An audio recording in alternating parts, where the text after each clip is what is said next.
Welcome to the latest episode of the Low Production High Value Show, a show for and about entrepreneurs. Welcome to the show. Today's guest is Kris Rudeegraap from Sendoso. Welcome. Thanks for having me, Andrew.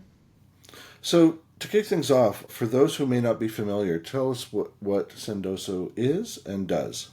Yeah, Sendoso, we're a direct mail and corporate gifting platform. We help marketing, sales, CX teams break through the noise and build better relationships, ultimately ending up with better win rates, faster deals closed, more pipeline, all those metrics that you strive for as a marketing leader, a sales leader, a CX leader. So you're co-founder, and as we were talking before we hit record, you're now co-CEO. Mm-hmm. But we'll come back to the co-CEO part, but for a long time you were the CEO. Yep. So how long has been the journey to date? And we'll dive into a little bit about what that journey's been like. Started the company end of 2016, spent about a year building, launched the end of 2017, and really started going big and scaling in 2018. What was the impact of the pandemic and the world closing up for 2 years? There was a panic because we were delivering gifts and direct mail to people's offices, which all of a sudden disappeared. Mm-hmm. Then there was an immediate opportunity for us to be thought leaders in what to do next and how you drive pipeline and how do you build engagement when you can't go meet someone in person. And so we quickly built an address confirmation feature, a couple other features around how to navigate COVID and no in-person field events. And we quickly saw a huge spike in business because other channels like field events, other areas of spend were becoming less impactful. And so a lot of money came our way. Well, and to your point, to establish and maintain a personalized relationship and interaction when they weren't happening in other ways. Correct. Exactly. I mean, there was a change for us as well. We were doing a lot of work with mining companies and who were reliant on conferences, lunch and learns, investor roadshows, all that dried up. And so they had to revert to digital. The world changed and behavior changed along with it. Well, and that sort of speaks to the customer engagement. Talk to me a little bit about, I guess, during the pandemic, someone's working remotely, working from home, and this personalized gift shows up from a vendor or someone like one of their service providers. Are there metrics related to it that you can share that differentiates it from other types of marketing? More, can you talk to us about that kind of customer engagement? Yeah, I'll first talk to the kind of the personalization piece, and then I can talk to you about kind of measuring results. Personalization has been important for us since day one. I think gifting has this psychological benefit of being even more personal when you unbox something and it's for you and you can tangibly touch it. The warm fuzzies. Exactly. Sometimes, you don't know as much about your prospect or your customer as you'd like from a personal level.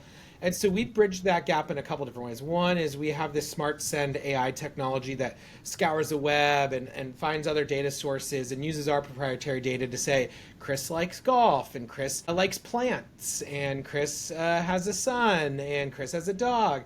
And so some of these things will then suggest gifts that you should send. Mm-hmm. We also have this really cool Amazon integration that allows you to use your Sendoso account balance, find something on Amazon, like maybe you heard on a call that someone was a Yankees fan and you want to send them a Yankees onesie for their kiddo. You could do that and it sends it from Amazon's warehouse to our nearest fulfillment center. We unbox it, rebox it with a handwritten note, ship it out, and track that all. So you can have a much more personal unboxing experience than the Amazon packing tape, let's say. And so those are some of the things that really help differentiate the personalization. And then it comes to the actual results. And so tracking results could be dependent on what you're trying to accomplish. If you're, top of funnel trying to book more meetings, then we can help push data into your CRM, showcasing attribution and saying, hey, this gift was delivered and the last touch happened and then boom, there was a meeting booked. Or you might be trying to influence win rates, or you might be having an initiative where you want to send every new client a customer welcome kit and you want to automate that based on CRM data. So we kind of look at each individual customer, what are their needs, what are their outcomes, and then how do we map back to that? I saw a presentation recently by someone who's in I'll call it the corporate swag business, which I don't put you in that category because of there's a lot of differences. Yeah. But they were talking about, they were showing the collapsible charger that can charge your phone, your AirPods, and your watch, and you can fold it all up, and it's like the size of a coaster. But that, oh, you can add your logo, and it's a minimum order of 20. And while that might be viable, I'm curious about, you can do something, like you said, it's not about a logoed product, it's a custom experience where you're taking something like a onesie from Amazon that isn't about I'm not putting my logo on a New York Yankees onesie for my client. It's a little, I think I might be overstepping. But that idea of like, it can be personalized to one or it can be personalized to a group. And I'm wondering when you see your users trying to use your service and system to engage, does it skew more to the one-offs or a mixture? Across the board. So we still can do those collapsible chargers and swag, and swag is still a big part of our business. I think the differentiator for us is that we have our software-enabled swag, so you can come in and drag and drop your logo, design things. You can have it in one of our warehouses. You can send 1 or 10,000. You can enable it based on workflows. So it's a bit more agile or a bit more automated. The way I think about it is, you could have a long customer journey from that first prospect touch point to years and years later of a renewed customer. And along that journey, there could be dozens, hundreds of interactions and touch points. And so for some of those, swag makes sense. Maybe it's a customer welcome kit. You got this excited customer that just bought your solution, and you're going to send them a little welcome kit. Maybe there's a nice handwritten note. Maybe there's a little, printed collateral of like what to get excited for. Maybe there's that charger swag in there. And that makes sense. But maybe it's maybe you just got off a customer's call and they're talking about their kid, and you're just trying to build some rapport, and you send that Yankees baby onesie jersey as just a way to build a better relationship with that client long term. Or maybe you're trying to break into an account and you heard them speak on a conference panel that they loved a certain brand of tequila, and you wrote a cute, quirky note mentioning your product with association to this tequila brand, and that grabbed their attention more than just a generic email. And so I think it's just another tool in your bag to break through the noise, to build relationships. And some cases the Yankee onesie, some cases it's bottle of wine, and in some cases it's a swag item. Or could be a printed collateral piece educating them on your product or service with a nice handwritten note that's thoughtful and useful in the buyer's journey too. All right, from a trend point of view, you seeing, I gave the example of a charger, so I'll call it tech-oriented swag, apparel. So there's the emotion from the experience, but is it a branded set of steak knives can just have as much impact as a New York Yankees onesie? Or I'm just curious where you've seen people have more success, regardless of the quantity being shipped. I think there's a couple things that play into it. One is what I say is the before and after the gift or item, and how you connect that to your product or your service or what you're trying to accomplish. I think just sending someone blindly a charger with a note saying, please call me, I want to book a meeting, and then never following up again, and that's the only time, is not going to work.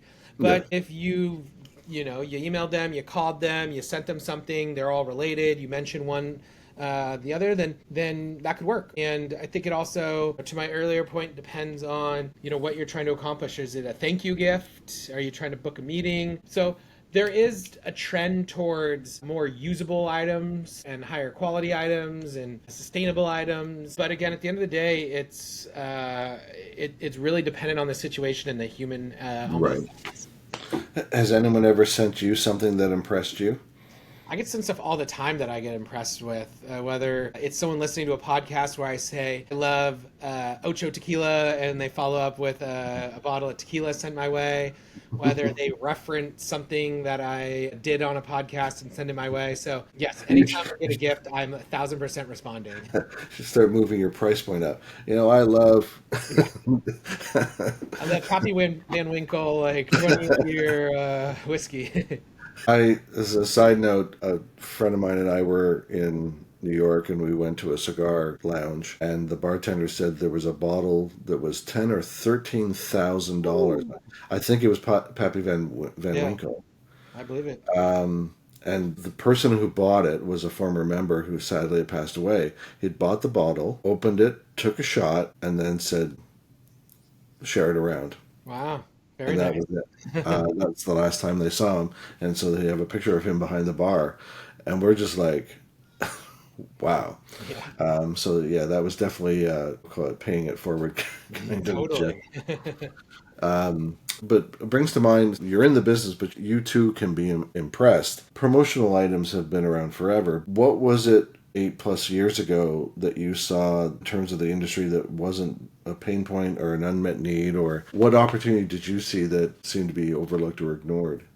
Yeah, so I think there was kind of four key components. That the first one being the operational and manual complexities of sending stuff out. So at the time had swag in the office, I'd have to go find it, I'd have to go box it up, I'd have to write the note, I'd have to walk to the FedEx, I'd have to wait in line, I'd have to ship it, I'd have to take the tracking number, to go back to my computer, I'd have to keep clicking the tracking number, see if it was delivered, and then follow up. So that was a nightmare. In addition to that, if I wanted to one day send swag, the next day some bottle of wine, the next day Yankees jersey, the next day, it was like I had to go to like 10 different websites. These I had to do expense reports, so that was really annoying. And then for a lot of that, I'd have to manually log it in my CRM. I'd have to manually do a task in my outreach software. And so that was tricky. And so all those things got me thinking, well, why can't I just like click a button and things magically get sent out? They're personalized. You can use big data to make them better. It syncs with all the tools that I currently use. All those things made it seem like it was ripe for disruption. Like you said, gifting has been around forever. And a lot of salespeople do it manually, and swag and promotional products have been around forever. But a lot of it is still orchestrated and executed in a very siloed, offline, manual, not software enabled, not AI and data enabled way. That makes it just tough and makes it like 10th on your to-do list because of the pain of executing it.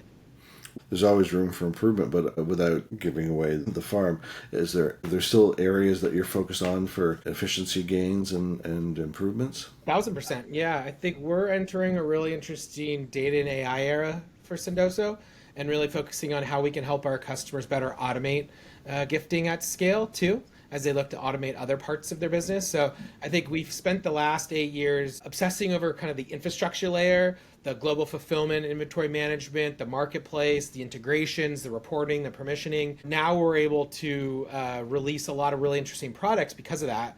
So last year we released this Pun Pal, which was really a smart messaging feature that used AI to craft the message for you. Earlier this year, we launched Smart Send, which was a recommendation engine based on the recipient's interests and other data we knew about recipients. We're also rolling out smart signals, smart delivery, and other ways that we can use data to make it delivered on the right time to the right place to the right person. So I think, yes, you'll see some really interesting innovations coming out later this year and going into 2012. As part of your journey, you face challenges. Of You course. face some catastrophes that you would feel comfortable sharing, and what you learned from those. I think there's a lot of different ways to take that question. I think in the early years, it was a challenge of balancing bootstrapping to then raising money, and when's the right time to raise money to scale. And I think we were benefiting from the fact that I built Sendoso for myself. I was customer number one. I needed it. And we quickly found a lot of other customers, but then we quickly realized we didn't have any customer success and support and account managers to manage all the customers. We couldn't hire them because we didn't have enough money, so then we had to go raise money quickly to get in support of all our customers. So I think there's a bit of like chicken and egg when it comes to raising money. So I think that's critical to think about. Differentiation, I think we had some copycat competitors pop up, and so we had to prove why we were different, why we were better, why we had expertise, why we had scale, versus maybe an incumbent coming in and saying, hey, we're just way cheaper, like buy us. And so that was something that you have to overcome. I was just going to say, besides the chicken and egg situation, which, as you said, like you're bootstrapping, but you need additional resources. But were there any other assumptions you'd made at the outset that you came to realize either were wrong or had to be reframed as you went? Yeah, I think probably the biggest one was I thought this was going to be a tool sales would buy and sales would use. And we quickly realized that sales would use, but marketing would buy. And that sales leaders had less budget or no budget and would say, I like this, but talk to marketing. And so it made us rethink some of the functionality coming from more of like a marketing enabled platform that then sales would use. So we had to create the kind of permissioning and hierarchy of creating campaigns, tracking those campaigns, but enabling certain users to access different things that they could send. So we had to rebuild a bit, but worked out in the end, and we really found our ICP was marketers. To build on that, were there industries that you didn't think would be likely but did, or others that you thought, oh, that they're going to be a home run, and nope? I'd say we've seen a lot of surprise industries like sport. We have sports teams as customers. We have banks as customers, hotels as customers. We have veterinarian practices as customers.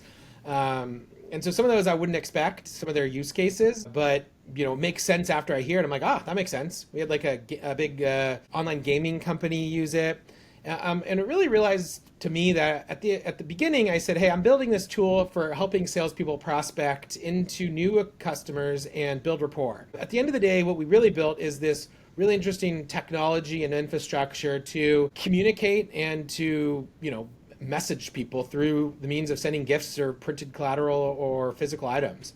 So whether it's trying to build a human connection with a candidate you're trying to recruit on campus, which was a veterinarian use case, whether it's trying to engage season ticket holders post and off season for a sports team, or whether it's a bank trying to empower their all their field reps to have a more cohesive swag experience when dropping off swag.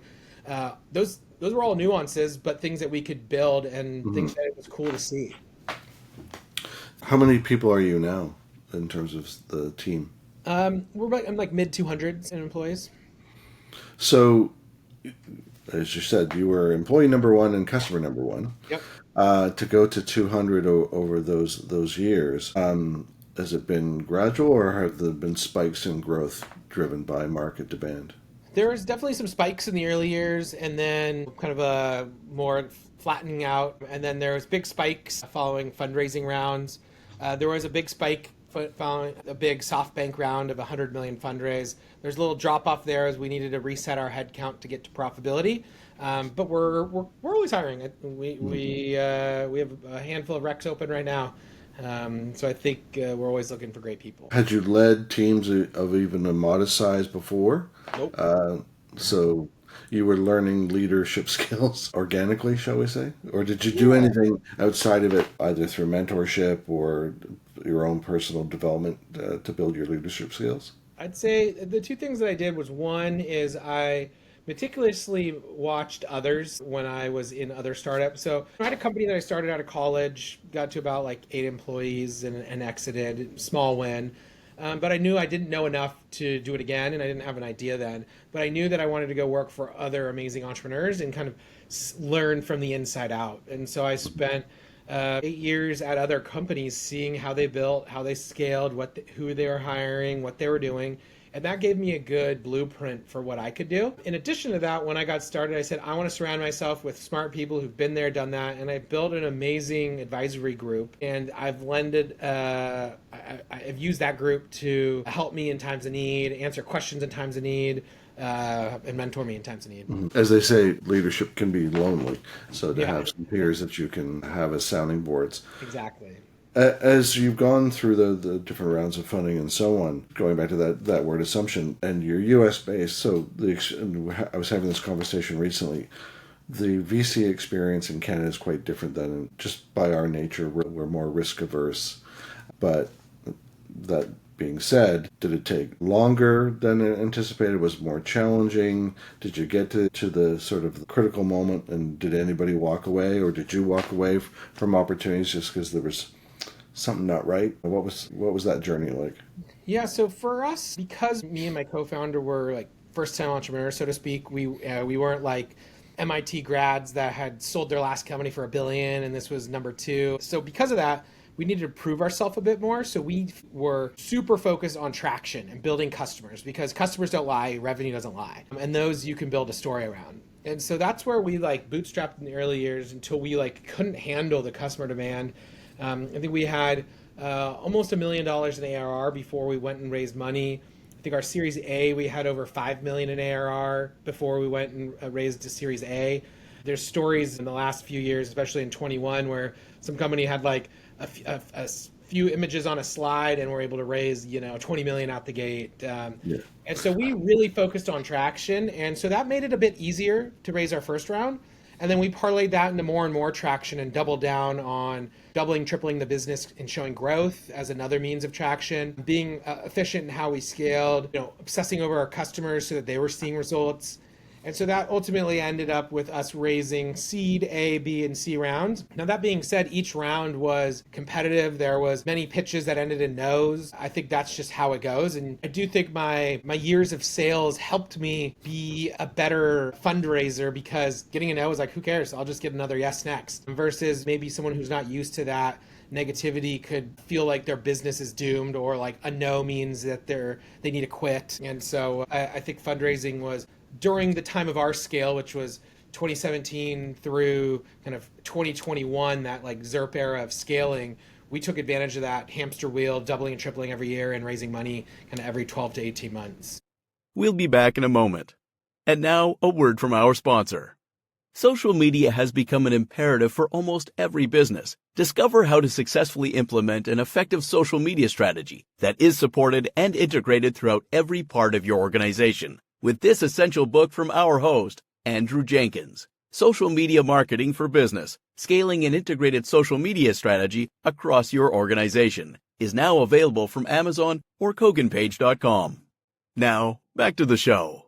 So I worked for a startup through the dot-com period and its various funding rounds. And one of the things the CEO and founder shared with me was, when you go on the investment roadshow, that you'll get lit up with questions in the beginning and you'll feel sort of beat up after the first few presentations, and you'll sort of be thrown off your feet by some of the questions.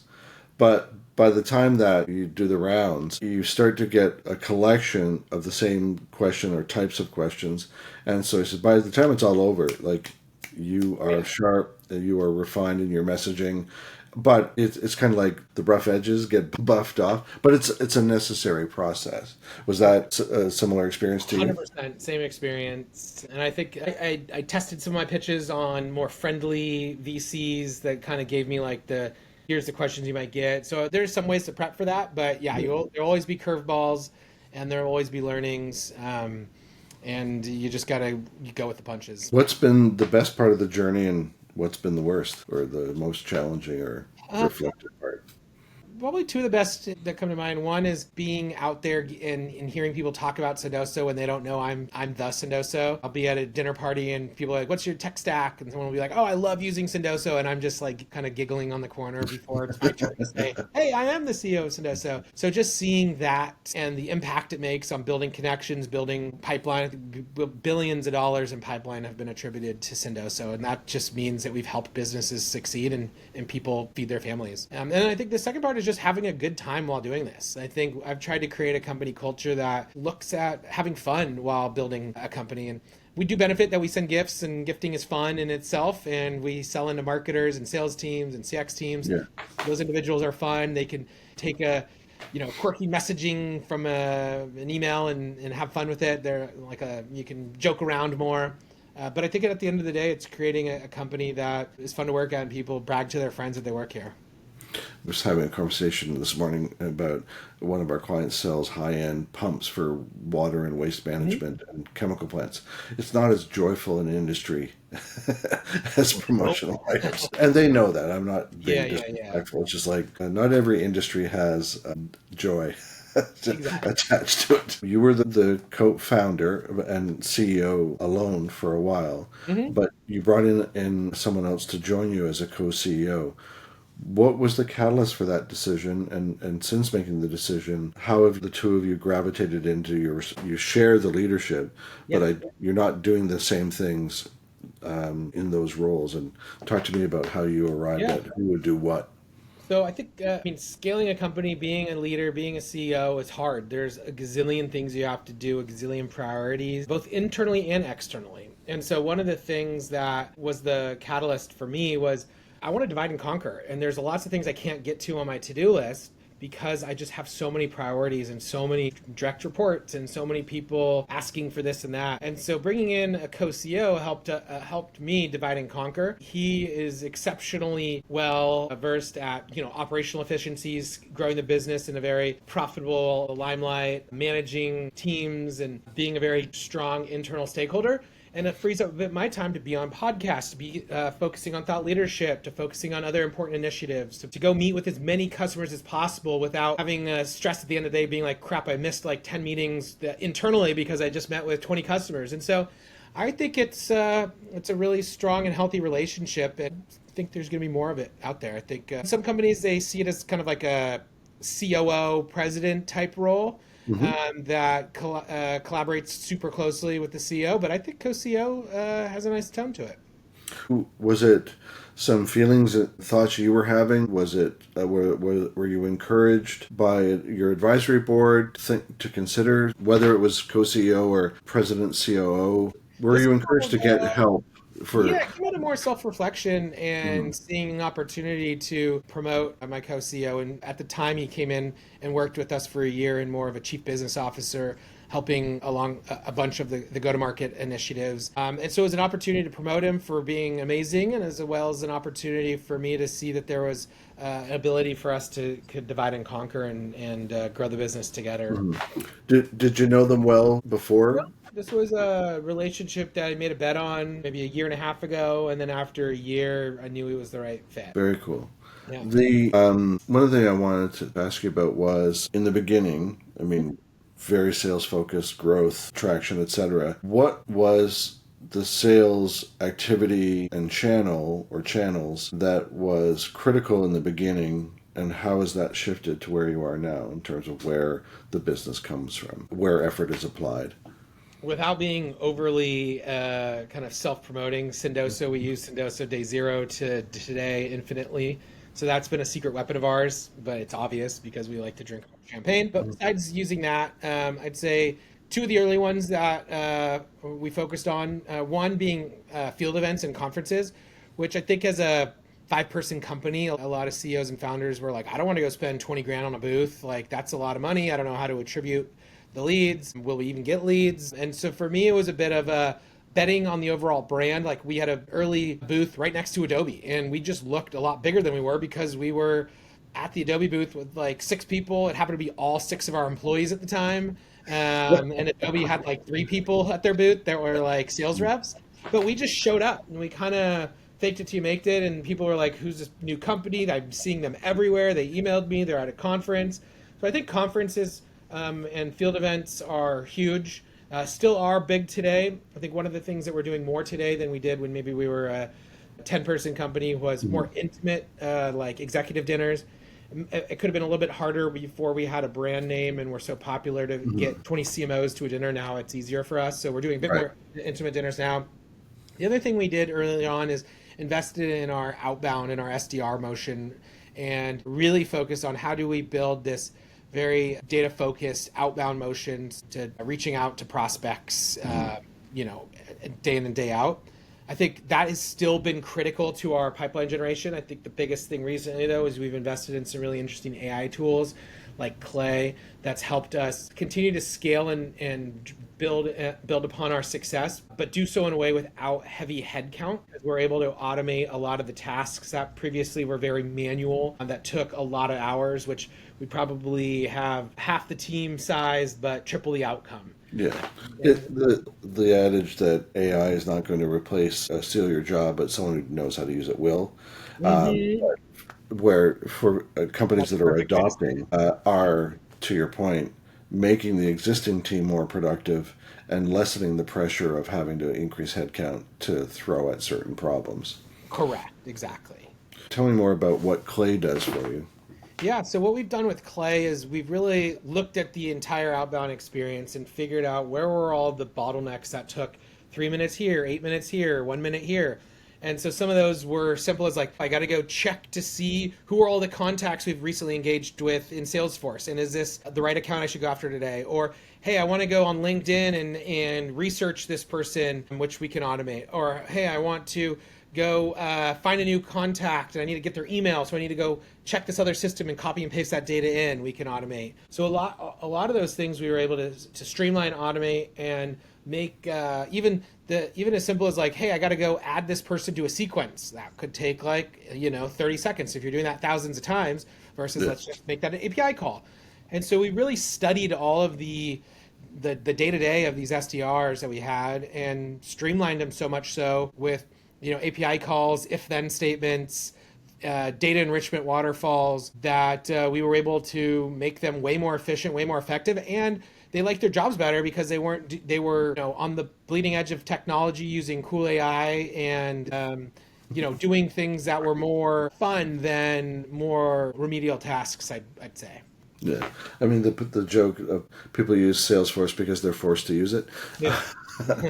To your point, people are in the weeds on administrative stuff or time-consuming, like mundane tasks. And I think about the recent talk about how Klarna is getting rid of Salesforce and getting rid of Monday.com because they're using AI internally as glue to automate internal processes and the interoperability of different parts of their tech stack. But I just wanted to add, when you were talking about conferences and shows and so on in the early days, to me, from day one, it's been aligned with the values. Am I right in that assumption?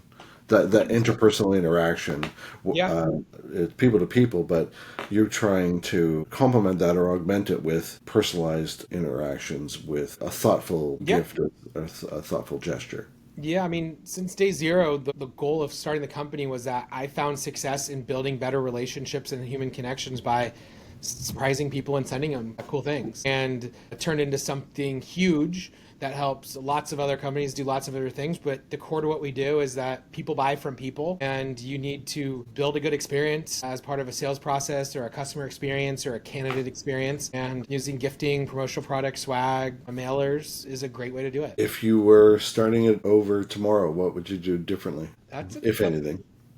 I mean, I feel like where we are, I wouldn't change anything, but there's probably small tweaks with how we thought about scaling the warehouse that I could learn from.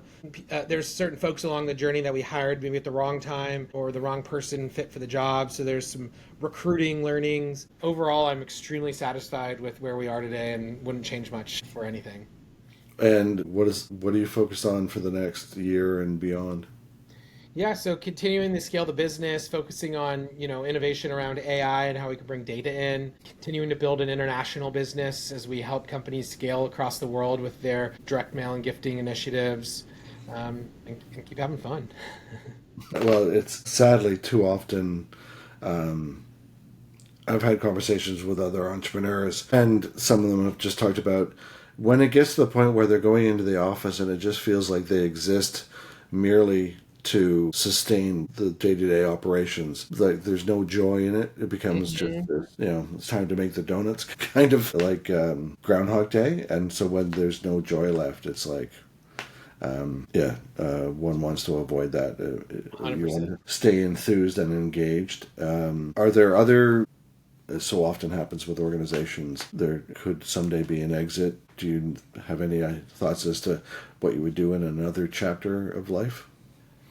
Good question. I think I've learned so much along this journey that it could be interesting to do it again. I also feel like I could help a lot of other entrepreneurs via CEO coaching, advisory, investing. So I think both of those make a lot of sense. Or I could just like golf every day and have fun and retire early and hang out with my fam.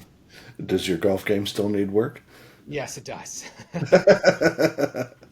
Well, the Gary Vaynerchuk, I saw a clip of him talking to a room full of startups, and he talked about you have to stop focusing on just getting from one round of financing to the next. Mm-hmm. And you have to build a viable business. Yep. And I'm wondering, sort of using that as a bit of a jumping off point, and I'm not saying he was right or wrong, but that was his take. I'm wondering what your take is. I think that advice is very applicable today. I will say that certain advice says, hey, get get profitable too early, or I think depending on the business, especially if it's kind of software or enterprise software, you just need some startup funds that you're investing ahead of profits in order for you to get for the first few years of business. There's also some advantages to scaling faster in the early years to create a competitive advantage, to create a moat, to build enough traction that you can scale the business to having unit economics that can be profitable. So I think if you're like a 3-person company and you've got 300 grand in revenue and you're like, we're profitable, let's just keep that pace, you could end up being kind of mediocre for life and not scale. But you also don't want to get on that hamster wheel where you're like, okay, I just raised 20 million and now I need to, burn that to go raise another 50 million. And I think that playbook is a bit dried up from maybe the 2018, 19, 20, 21 era. So I think Gary's correct in that you got to do a bit of both. It's how do you thoughtfully raise some capital to ensure some scale and some product market fit, go to market fit in the early years, but how do you do so in a manner that you're cognizant of a business model that can have strong unit economics? How can you have a business model that can show a path to profitability in the nearest future and or show a capital raise that could just contribute to you to get to profitable quicker or to drive meaningful revenue in a way that creates that moat? So I think both. I think you need a combination. People have joked about going through a strategic planning initiative. You create this beautiful, figuratively, mind you, binder of this is who we are, this is why we do what we do, values, mission, and here's what our plan is for the next 5 years. And then they put it on the shelf and they look at it again in 5 years, or they just do it all over again in 5 years. But given the pace, especially now because of AI, of the pace of change, when you look at your strategic planning, what sort of horizon are you looking at? And the other thing is, going back to just in reference to Gary Vaynerchuk, is this idea of the levers of, at any given time, you could be putting an emphasis on sales, operations, marketing, I'll call it technology, or like just if that's part of operations, that's the evolution of your infrastructure. When you look at strategic planning and those levers, talk to me a little bit about that and your what sort of horizon you're looking at, and whether or not you give yourself the flexibility to say, you know what, we're going to revisit this maybe every 3 months, every year. We're not going to go too far down any one path without the ability to adjust. But Yes, we look at it across I'd say 3 different horizons. One is we have a multi-year, you call it 3-5 year financial projections that we look at from call it a 30,000 foot view, but helpful in terms of painting the picture of what we could do if we hit plan, and scenarios of best case, worst case, mid case for that 3 to 5 year horizon. We then look at that on a yearly basis and say, okay, what is at the beginning of our fiscal year, what does the next year look like? And what are some milestones along that year we should look for? And that's done at a bit more of a CFO, co-CEO level, not necessarily getting the entire exec team involved. And then we have quarterly planning. And this is really critical, where we look at our OKRs and the KPIs that we want for that quarter. And that, I think, is a bit more realistic, approachable, something that we can share back with the rest of the company. It's a shorter timeline that someone can like taste and see the end of the tunnel. And so that's really what we're focused around, is these quarterly sprints, per se, of looking at what are we trying to accomplish? What's our North Star? What are the 3 to 4 other metrics we care about? And then we will, as a leadership team, check in on that, monthly or twice a month, making sure we're still driving to that. Are there cross-functional needs that are reducing the chances of hitting these metrics? Are we trending in the right directions? Is there anything else top of mind that could risk us from not hitting these? So I think it is important to look long-term, but then narrow in on what are those short-term initiatives or goals that will get you to that long-term outcome. do you put emphasis on kind of erring on the side of over-communicating? Because oftentimes long-term visions are stated once early on and then not revisited or not brought up again for extended periods of time. But as you said, when you have these short timelines of or shorter objectives, does that help keep people sort of reminded of why they're doing what they're doing and and for how long they're supposed to do it? We'll have monthly all hands where we'll bring up these quarterly OKRs and initiatives and reiterate the North Star metric and where we're trending. And so everyone can kind of follow along monthly, follow along quarterly at the end of the month or the beginning of the following month. We'll report back quarterly on how we did. And then twice a year we have company kickoffs where we'll talk bigger picture. We'll get into like what's that bigger horizon number. So I think that's a nice kind of flavor of long-term, short-term for the company. Some of it is education too, where we need to educate how we can get there or why we're shooting for this long-term goal and what some of these metrics mean and how they impact the day-to-day business too. Do you apply strategic planning to yourself? Like, do you have your own personal strategic plan? Even a loose one? I'd say I go along with the company's plan quite a bit, but I will, in my own day-to-day, like think about what's right for me. Or now with my co-CEO, we do every other week offsites where we will have an agenda that kind of helps us plan as well. So I think it's important. Mm-hmm. And those off, is that a full day, half day? Yeah, typically we schedule it for a full day. We might get out early, but it's impactful for us to, I think, focus face-to-face time and not be distracted by the myriad of meetings and Slacks that Yes, Slack can be a friend or foe. Well, to draw things to a close, cliched or not, any final words of advice for either founders at the inception or founders that are further along the path but maybe feeling lonely? Yeah, I would say it's a marathon, not a sprint, so don't burn yourself out. That's critical. I mean, it could be 10 years before you see an outcome, and so don't burn yourself out. We hit on this earlier, but you're going to get a lot of no's along your journey, and don't let that bruise you. Keep on going. But at the same time, don't be scared to pivot or evolve. I see a lot of entrepreneurs that are obsessed with their idea and drive it into nothing. So I think you got to know when to hold them and know when to fold them. Well, to drill down on that a little bit, what you envisioned or conceived of Sendoso to be some years ago, how close to that vision is it today versus, like, as you talked about pivoting and evolution? Yeah. I'd say we evolved. For day zero product was a gift card business that sent out gift cards, and we quickly evolved. I wouldn't say as much of a pivot, but an evolution to warehousing and global logistics. We evolved into many different use cases that I would have never imagined. As much as some of those things came out of nowhere, it helped grow the business, and we listened to our customers. And I think at the end of the day, listening to your customers, building with your customers will help you make the decision on whether you're on the right track or you need to, have a huge 360 pivot or evolve.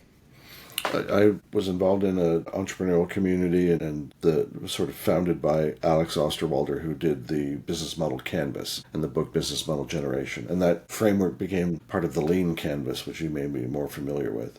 Mm-hmm. Anyway, he talked about that your business model is tested with the first customer.